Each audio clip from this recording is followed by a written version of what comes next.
Welcome the world of knowledge. Welcome the world of knowledge. Kaalamang pangdaigdig at ang kasaysayan nito. Ang kaalamang pangdaigdig ay hindi lamang nagmumula sa ating mga libro.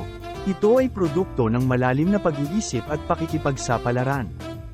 Ang kasaysayan ng kaalamang ito ay puno ng mga kwentong puno ng inspirasyon at kamanghamanghang mga pagbabago. Bawat kultura, bawat bansa, at bawat tao ay may kanya-kanyang ambag sa pagbuo ng kaalamang ito.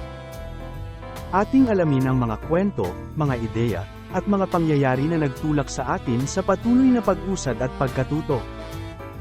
Hindi lamang ito tungkol sa mga malalaking pangyayari, ngunit pati na rin sa mga maliliit na detalye na nagbigay kulay sa ating daigdig. Sa pamamagitan ng pag-aaral ng kasaysayan ng kaalamang pangdaigdig, mas nauunawaan natin ang ating mga pinanggalingan at hinaharap.